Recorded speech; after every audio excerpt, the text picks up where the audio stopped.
What's good, guys? Glad to have you back. Today we're checking out a budget-friendly fire drop from New Balance.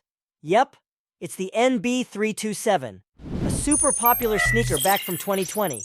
And back then, trying to cop a pair wasn't easy at all. Now that time's moved on, they're a little easier to get. So now we're about to find out if they're still bringing that heat in 2025, or they're just played out. So hang in there till the end to find out the answer.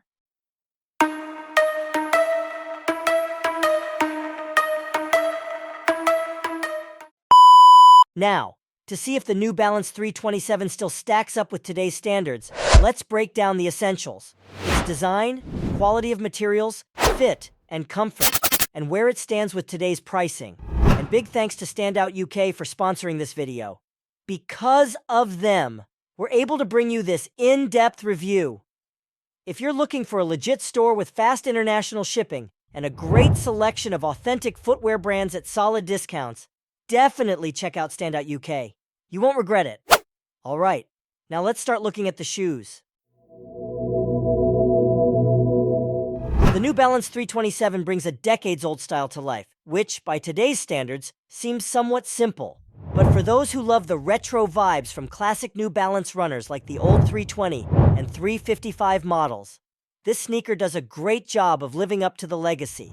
This sneaker model, compared to the older one, is a lot cleaner and has a more streamlined look. And, speaking of the most distinctive details, it's definitely the exaggerated heel fang at the back and the oversized tilted N logo that give the sneaker a modern touch. Personally, I find its design to be sporty, vintage, and refreshed with modern vibes, and it's definitely capable of fitting right in with today's trends. Now, let's bring our focus to the materials of this sneaker. First, we have the upper. Here you get to have that mix of mesh, suede, and some textile. There's a suede toe box that feels solid and honestly looks pretty sporty. In the middle, it's mostly mesh running through, along with the big N logo. Around the heel, you've got more suede again.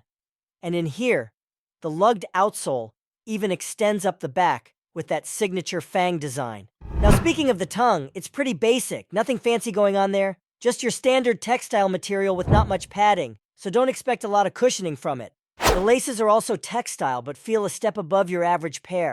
At least they don't seem like they're going to start fraying after a couple of wears. Moving to the interior, you've got a textile lining and a thin insole.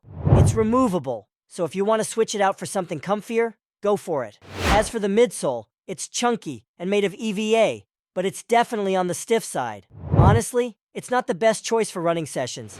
It's more of a lifestyle sneaker. And then, there's the outsole, which is made out of rubber. This outsole features a lugged pattern that's clearly inspired by retro trail runners. Overall, I find the mix of materials to be quite nice for its price. Now let's get to the shoes fitting. The fit on the NB327 is mostly true to size TTS. However, if you've got wider feet, I definitely suggest going half a size up to avoid feeling cramped. For me, they worked out fine because my feet are a bit narrow. Not too much, but just enough. So, they're definitely better suited for narrow feet. If you're on the wider side, sizing up will give you a more comfortable fit for sure. Alright, hear me out on this. It's a budget-friendly sneaker, so don't expect anything mind-blowing. What I really liked is how the shoe has its own separate feel. It's super breathable due to the fully mesh upper, and it's incredibly lightweight, which is a bit surprising considering the chunky midsole. You'd think it'd weigh the shoe down, but no, it stays nice and light. You can walk in these for hours without feeling any discomfort. And if you do start to notice anything, you can always swap out the insole for your favorite one. Easy fix. Here, the weird part though, is that even though this sneaker draws inspiration from running shoes, it doesn't feature any of New Balance's tech like Absorb, Nergy, or Endurance.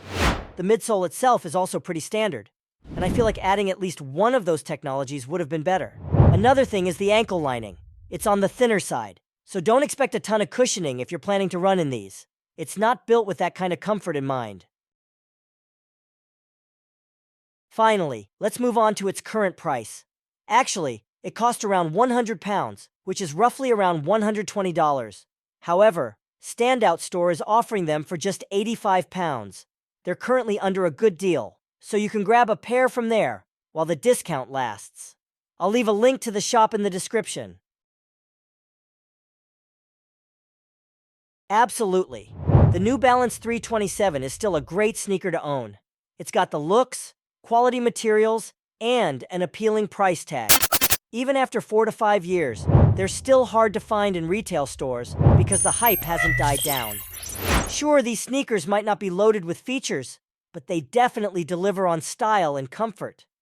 I'd say if you're after a sneaker that could still be in style come 2025, give these a shot and you won't regret it. So, that's it for today. Thanks for watching, and don't forget to check out more of our videos.